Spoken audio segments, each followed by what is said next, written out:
श्रीराम समर्थ. श्री गणेशाला, शारदेला, समर्थ सद्गुरूंना, सुतांना, सनकादिकांना, शुकाचार्यांना वंदन करून क्षणभर नामस्मरण करू. श्रीमद भागवत सारामृत कथेचे श्रवण करू. ओम नमो भगवते वासुदेवाय. ओम नमो भगवते वासुदेवाय.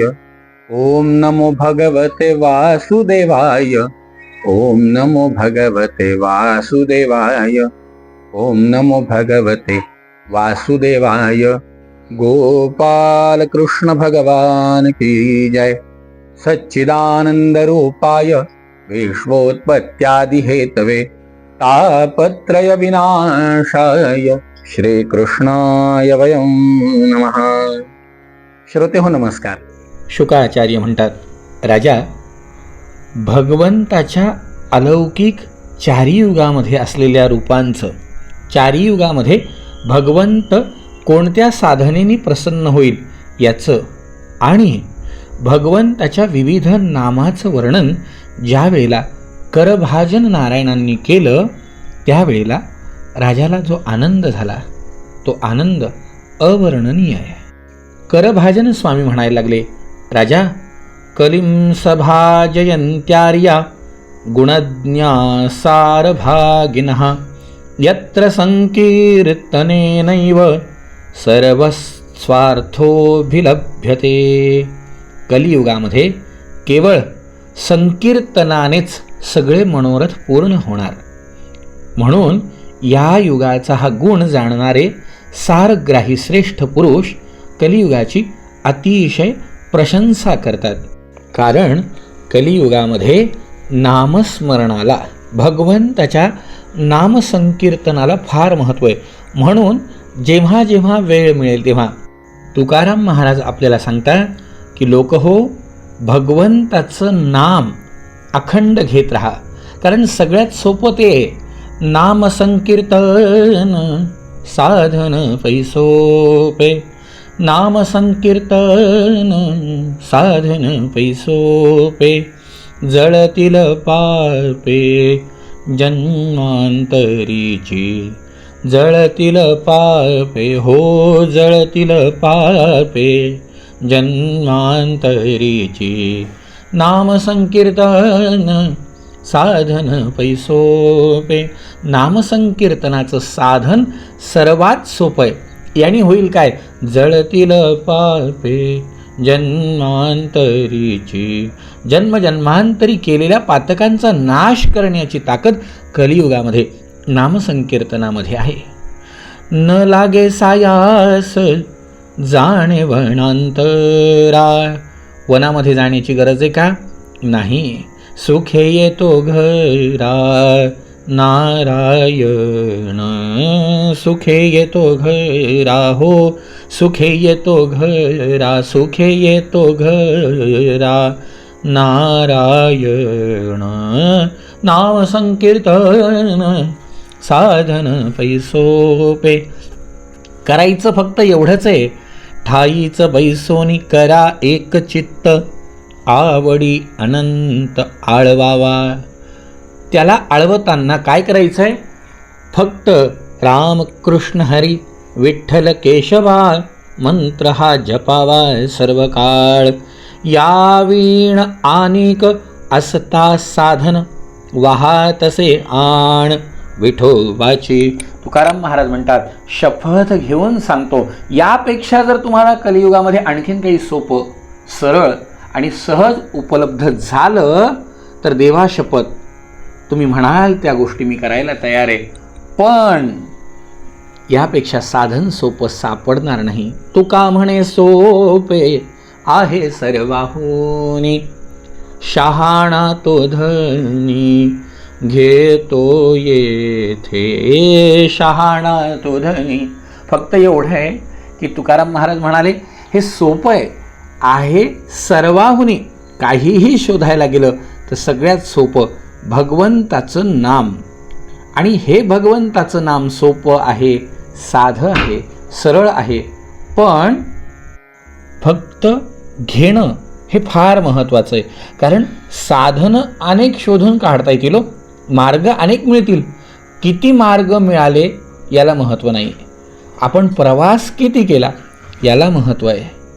राजा, नैहतः परमो लाभो देहिनां भ्राम्यतामिह यतो विंदेत परमां शांतीं नश्यति संस्कृतिः.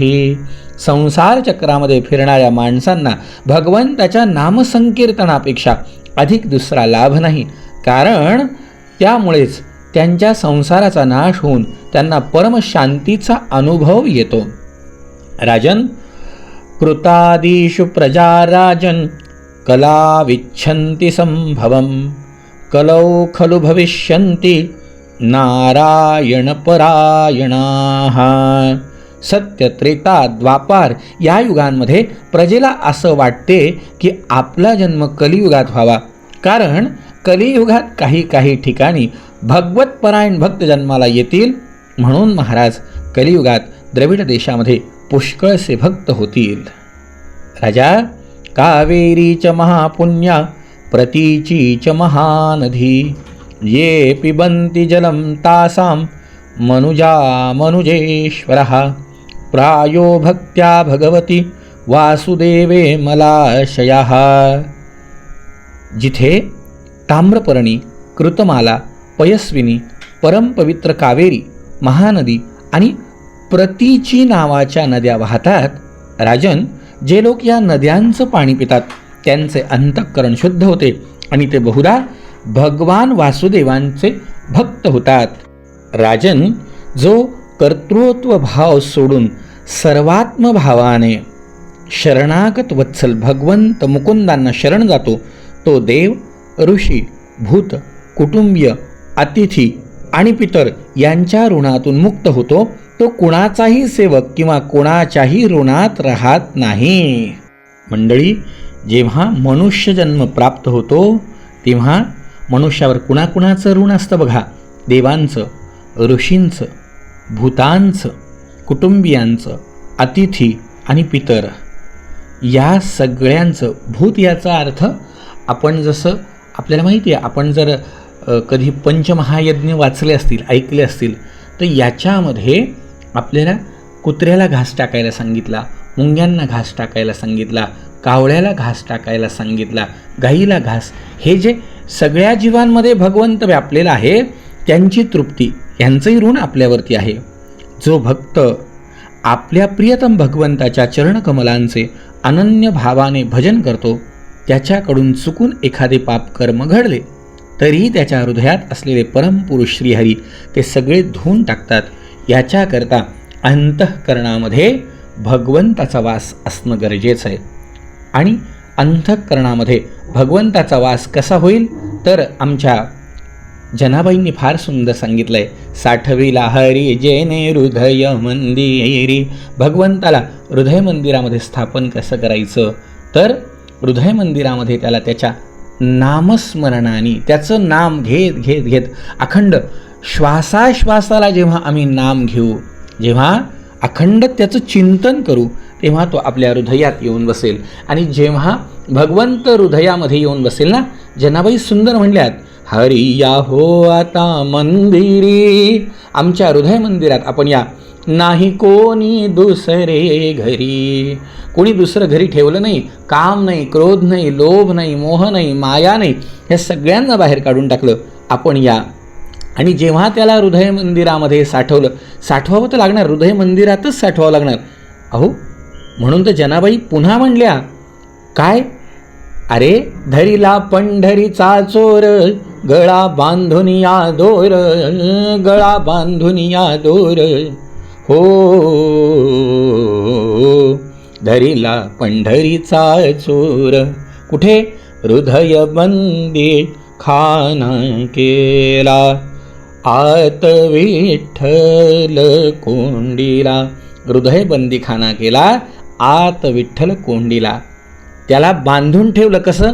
शब्दे केली जाडा जुळी, विठ्ठल पायी घातली बेडी. भगवत चिंतनाची बेडी भगवंताच्या पायात. आणि याचा दुसरा अर्थ की विठ्ठल पायी, विठ्ठलाच्या पायी, त्याच्यामुळे घातली बेडी. आम्ही आमच्या स्वतःच्या पायात बेड्या घालून घेतल्या, आम्ही आमच्या नियमात राहिलो, आम्ही आमच्या जीवनामध्ये त्याच्याशिवाय कशालाही महत्त्व दिलं नाही. त्याचा परिणाम काय झाला की विठ्ठल काकुळ तिला आला. अहो सोहम शब्दे मारा केला, विठ्ठल काकुळती आला. हो धरीला पंढरीचा सूर. अहो जेव्हा तो रडायला लागला, जेव्हा तो देव मला सोड असं जनाबाईंना म्हणायला लागला, तेव्हा जनाबाई म्हणाल्या की जनी म्हणे बा विठ्ठला, जनी म्हणे बा विठ्ठला, जीवे न सोडी मी तुला. हे बघ विठ्ठला, जीवे न सोडी मी तुला, म्हणजे तुला जिवंत सोडणार नाही असा अर्थ नाही. माझ्या जीवात जीव आहे तोपर्यंत मी तुला सोडणार नाही. नारद म्हणतात, राजन अशा प्रकारे धर्मान भागवता नित्यम श्रुत्वाथ मिथिलेश्वरः. वसुदेवांना नारदांची स्वारी म्हणते की अशा प्रकारे भागवत धर्म ऐकून मिथिला नरेश संतुष्ट झाला. त्यांनी आपल्या आचार्यांना घेऊन त्या 9 जयंती पुत्रांची पूजा केली. आपण इथे आलात आणि आपण इथे येऊन काय केलं?